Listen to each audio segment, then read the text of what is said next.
Welcome to Author. My name is Sven Michael Davison, and today I have a continuation with Derek Taylor Kent where he talks about hybrid, traditional, and self-publishing. He's released books with all three, so he's got something to say about this subject, so take it away. Can you kind of explain the difference between hybrid publishing and traditional publishing and self-publishing, just for anybody who doesn't know? Or? For sure.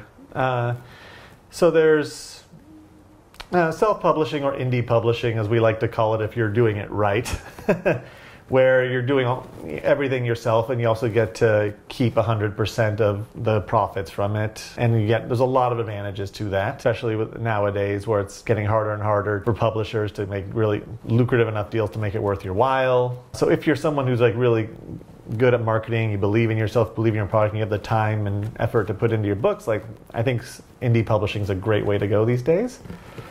Traditional publishing, which most of my books have been through. Gary School series, my middle grade series was through HarperCollins, a 3-book deal with them. Perro con Sombrero was from Holt Macmillan, bilingual picture book. So I've worked a lot with that side of it. And I still had to do basically the same work you'd have to do self-publishing. You have to really go out and do all the grassroots marketing anyway.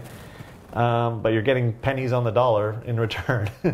You get the nice advance, which is really great. So that is really nice because you get that up front that can sustain you for a long time. Whereas with the indie publishing, it's more you're grinding it out for years. You're maybe making a lot more money in the long run if you're doing it right. But you're also having to work every day at it. So hybrid publishing came along, and there's a few out there. Most of them are doing niches. Like there's one that'll do romance, and there's a hybrid publisher that does sci-fi. My publisher for Kubrick's game is maybe one or two that's broad, that will do just about any, like a regular publisher. There's lots of different branches of genres. So they will do the same services as a regular publisher. I got great design, great editing, the interior design. I have access to their distribution channels, which are mostly online for them, but they're growing and expanding. So you don't get an advance with the hybrid publishing. So in that way, it's similar to self-publishing. But they paid for all those. However, my royalties are way higher. So with my regular publishers, I'll get the advance, and then after that, it'll be like 5 to 10% royalties on books sold, or once you earn out past your advance, which is very rare to happen. 90% of books at least don't earn out past their advance. And so with this, I get a lot more with it. When you're self-publishing, you're like 100%. You're getting everything, right? And with hybrids, like what, 50-50? So I'm getting about 70. Oh, good, nice. 70%, and so the rest of it goes to, it's like a community. It's like communal ownership of the book in a way. So it's like a percentage goes to my editor, the cover artist, the designer, the publisher, copy editor. So then they all share in it. So there's incentive for everyone to keep on promoting it and do their best to get it out there. Now you have an agent. And did the agent help you find the hybrid publisher, or did you do this on your own, or how did that work? I don't think the agencies are they don't really have much incentive to go with the hybrid publishers yet, because there's no advance. Like they're getting money off advances. So the hybrid, that whole thing was something I researched and discovered on my own. My agent came in and helped do the deal once that was happening. But my agent is still generally, everything I give to him will go out towards traditional publishing. Gotcha. So when you finished this manuscript, did you give it to your agent, and did they try to shop it, or did you say, you know what, I'd rather just put this to hybrid, or did you already have a plan in mind? It did get shopped around for a while. It came really close a few places, but people felt that the Kubrick subject matter was too niche. Publishers want something that's as broad as possible, and I thought Kubrick was a lot broader than they realized. He has, maybe it's a niche fan base, but it's a very rabid fan base of millions of people. Yeah. So yeah, that was the reasons I got. Like the book got really good feedback, but it's like, we just don't think there's like enough of a market for it, which is really great for niche publishers though, like hybrid publishers and indie publishing, where if you know how to find your niche, you can still do really well with it. And with the hybrid publisher, did you have to give them a proposal, or did you just send them the manuscript? And I mean, how did that whole deal work out? Or how did you even approach them? I'm trying to remember this one. I think it was very similar as if you do any other publisher, where we sent a query letter and maybe some sample chapters. Then they asked for the full manuscript, and then it was basically a publishing offer from there. And it happens much quicker. What's great is, the one thing that's great about hybrid publishers, at least mine, they work on the same schedule as if you were indie publishing or self-publishing. Because I'm so used to my other books, each one took 2 to 2.5 years to come out once the deal was done. Yeah. And I was like, oh, that's such a long wait. There's so much work to do. Their slates they work so far in advance. So then I got my book deal for this in February of 2016. That's what I was expecting. I was like, oh, it's like a regular publisher. My book's going to be on 2 years, and I'm going to have a long wait. They're like, all right, when do you want to have it come out? Like August, September? I'm like, what? Like, how do we do that fast? But they're able to put together really fast, and it was out there within a few months. It was like, wow, that was really great. That's really nice. Yeah. Did you have to at least prove that you had a platform with them? I mean, did that kind of help? That helps. I think that really helps because they're looking to grow. Like every author within it's called Evolved Publishing, and every author within their umbrella helps one another with marketing and promoting the publisher's books. We all are like a little community, helping one another get our books out there. So that's kind of the model. It's like a communal publishing model. Gotcha. Yeah. So are you out like promoting the other Evolve books at all, or how does that work exactly? How much does that? It's social media stuff. Like they'll say, hey, we have a new book coming out, and especially if it appeals to my same audience, which a lot of them do, I'll let my fans know about it, and I can read advanced copies, ask for advanced copies, and read them, and then give reviews of it. So everyone's helping one another through that, including the artists and editors. Okay. That's what's really great. Cool. Yeah. In your opinion and your experience, which do you prefer, self-publishing, traditional, or hybrid? Or maybe you like them all, but I'd just love to know the reasons why. I think it totally depends on the book and each author, what their strengths are. If you have a book that is kind of obviously ready for a mass market, then traditional publishing might be the best route for you. Although, especially if you're if you aren't as established yet, new authors get a lot less attention and less marketing money than the established authors do. So a lot of new authors are very disappointed after their traditional deals when they learn that they don't have the push behind them from the publisher, because they unfortunately just don't have the resources that they'd like to put a lot of money behind it. And you think about a huge marketing campaign for a movie to get it out, to get everyone to see it, is like, how much does that cost? 40 million, 50 million, 60 million, it depends on the movie, but yeah. And a best-selling book, the #1 New York Times bestseller, what do you think its marketing budget is? $50. I don't know. From a top publisher. What I found like a Stephen King type of thing? Like what, $1 million bucks or? It's about 100,000. 100,000. Wow. I noticed it shows on the back of ARCs what their marketing budget is sometimes, and it says, like, I remember my friend's books said they're putting 100,000 into it, and the whole series became one of the top bestsellers, and they're making movies out of them, and the budget was $100,000. And do you know where that money goes? I mean, where does $100,000 go?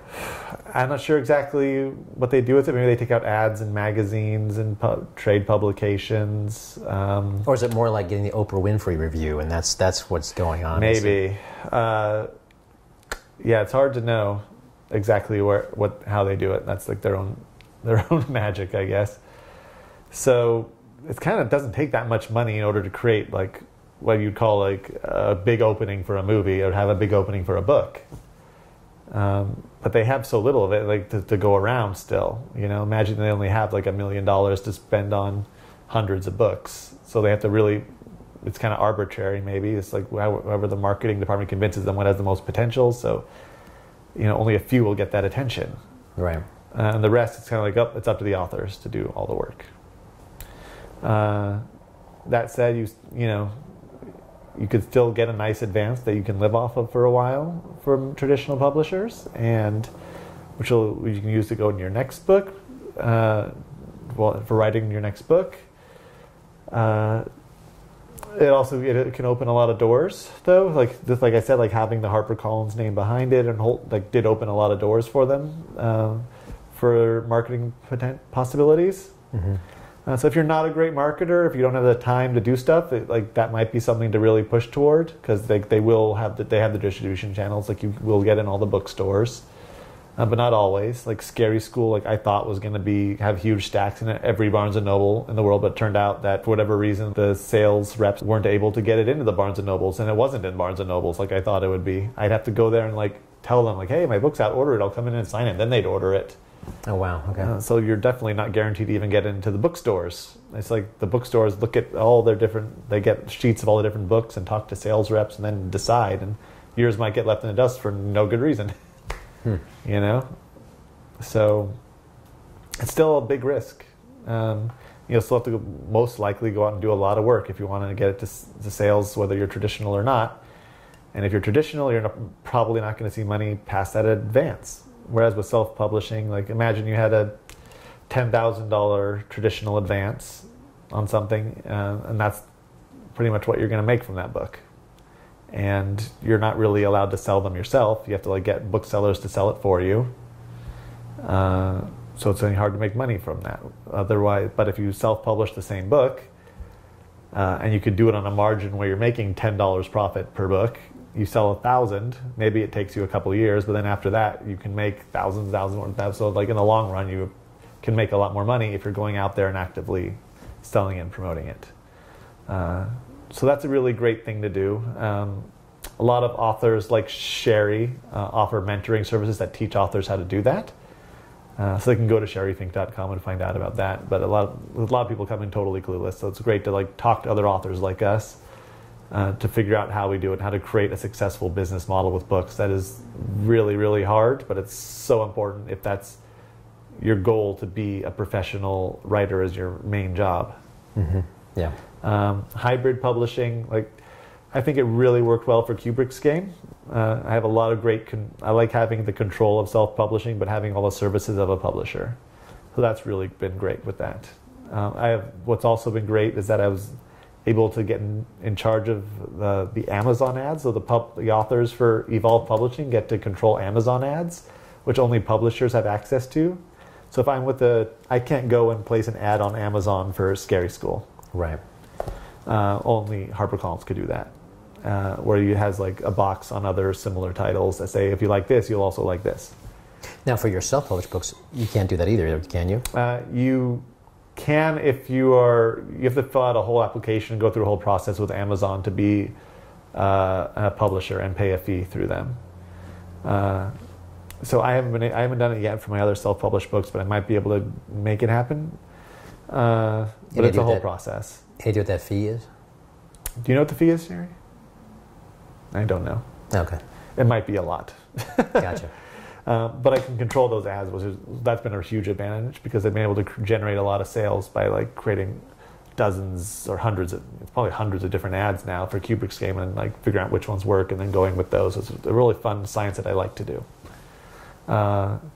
And self-publishing is, I think, a really great option nowadays, especially for picture books, which are the hardest things to get published. So you could just waste a lot of time and money trying to get those published, when that is like the hardest thing in the world to get published. Doesn't matter how good it is. It's just seems like such a toss-up. And the tiniest fraction, get publishing deals of what gets submitted. Gotcha. Yeah. So your personal feeling, you said, business of the writer depends on, who you are. It seems to me that your personality, you're suited to, as far as making the most profit. It seems to me like self-publishing would be the best for you, because, you really know how to market and promote. So would you say that suits you the best, or it really depends on your book that you're writing? Yeah, I really like it. Like, it probably does make the most economic sense to self-publish, especially if you already have a fan base, especially if you already have my grassroots connections in place with the Barnes and Nobles and all the schools. That said, it took me years. Yeah, it's a year, and it's like, I look at it, I'm like, man, that is years of grinding to make more money than I would through a traditional publisher. But if I do it through the traditional publisher, I'll get that money right there. So I I think some books are better suited that I write are definitely better suited for traditional publishing, and I still give most of the books I write, at least 90% of them, to my agent to try and get traditionally published. Okay. So that is my usual first option. But I'm actively writing for a mass market, and I'm actively knowing that even past that, I'm going to go and do my promotions. But then something like this, which I wrote with Sherry, I knew was going to be, it was like perfect for self-publishing because Sherry has this incredible business model with the picture books. Well, she has a huge brand, established brand and everything now. Establishment, right. So like this was just like, it would make no sense to go with a publisher for this. Yeah. And that's all just through everything she's been able to create herself, though, through her connections in illustrators and printers.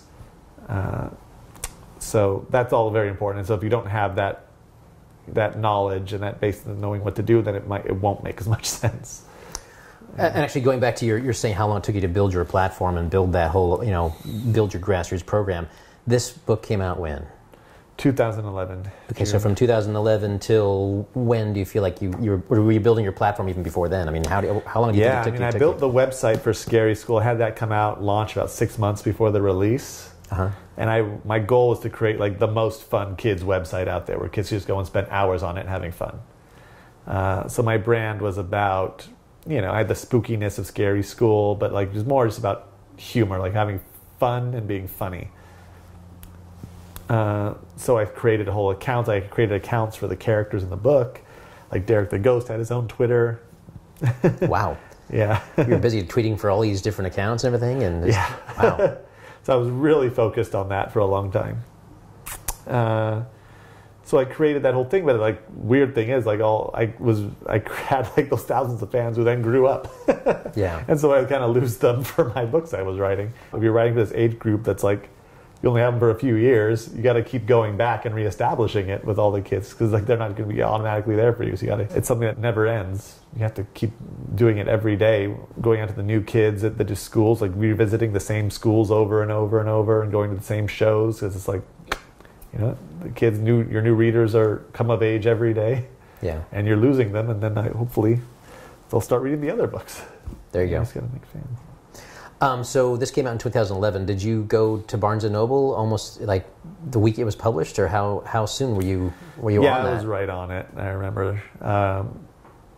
I had ARCs, my advanced reader copies in advance, so I went out and I gave those to all the Barnes & Nobles and every other children's bookstore and told them, hey, it's coming out. Make sure you order it. I'll come in and I'll sign it for you. Maybe we can do some events. And I would tell them about what I could do, and I was able to set up a lot of events right off the bat that way. Nice. Yeah. Very nice. Any other tips for marketing or promotion, or should someone hire Sherry? Hire Sherry. I also help authors with traditional publishing. It's kind of funny that we kind of are starting this whole new co-business together where she's been mentoring a long time, and all of her clients have become bestsellers, so she's incredible at it. But now I'm kind of taking on clients who are looking to traditional publish as their first route. Get agents, get publishers. So I'm helping people with that. Gotcha. So you can also contact me if you're interested in doing that. Or I used to do seminars and they would go for 6 weeks. It's so complicated. So there's a lot to it. So it's very important, I think, to have some help if you don't know what you're doing, or at least do the right research so you do it right. Otherwise, you're not setting yourself up for failure, but you're not giving yourself the best odds. I think it's important to just give yourself the best odds before going out and making this your career. And do you feel people who are unknown have a bigger advantage than, say, someone who's been struggling self-publishing for years? Or I'm just kind of curious. Or no, does it not matter at all when you come in? Or I don't think so. I mean, it's hard to say struggling self-publishing if you've done a lot of books that don't look the top quality. Maybe that won't work in your favor. But if you've done it the right way and gotten a fan base going, that can only help you. If you're going to publishers and saying, hey, I have like 5,000 fans who are buying each of my books already, that's not bad. That's a good thing. I'm thinking of maybe possibly the shy person out there who's never really marketed and promoted and who's been self-publishing, because it's so easy to do that. Press a button on Amazon and boom, it's there. And they really haven't been marketing, promoting. And maybe the book looks professional, but it's not going anywhere because they're not promoting it. Do you think that's an issue? Probably with the person's personality, though, more than their books that are out there. Or doesn't it matter? Well, look, if you're a great writer and the writing is great, that's going to trump everything no matter what. You know, more than anything, an editor is going to read a book and then they're going to, if they fall in love with it, nothing else matters. And they'll try and get it published. And if you're someone who's a complete recluse, they'll work with that because they believe in the book. So, but do you think a recluse has a big disadvantage in today's market? I'm just thinking about like how much you now have to self-promote and self-market. I mean, is that personality, that kind of romantic personality that, you know, maybe even like the As Good as It Gets, the Jack Nicholson character. Yeah. Does that guy even have a chance anymore? I'm just kind of curious. I mean, is that... Well, even the recluse will at least has access to a computer, and hopefully they can go online and find their audience that way. It might be kind of a disadvantage if you're doing picture books, and it's where you got to like go out and kind of meet kids and hang out with kids and like really like, you know, do that. If you're writing the type of books that recluses should write, that I want to read, that are dark and disturbing, like that, maybe it's an advantage. I don't know. I think there's no one way to do it. I would focus always on the writing. That's always the most important thing. If your writing isn't your strong suit, but you're a great promoter, that can also work for you. Right. You know, that can also be like, hey, the publisher will be like, oh, it's not a great book, but he seems to like really get out there and make a lot of things happen, and he's really well liked and has a great platform. Like, let's give him a chance, and we'll work with him on the writing.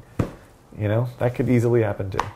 Yeah, I'm just kind of going back to the recluse idea because I always think of, and I know a few of these folks in my writers group or whatever, but you know, there's like so much fear of meeting people, and it seems like now because self-publishing is so easy, and there's now more books published, I think, per year than there have been in all centuries before the 21st century. I mean, in 1 year, it's crazy. So that kind of signal-to-noise ratio, and if you're the recluse, even if you maybe go online, I mean, how hard is it to be that, for anybody even discover that you're a good writer? Do you know what I'm saying? Yeah. I mean, anything can happen.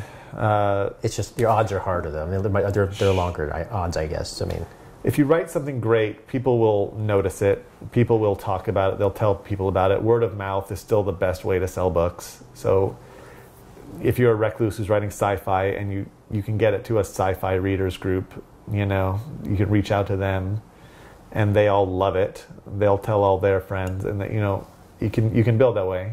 But I don't think people are like, you're not writing to get rich.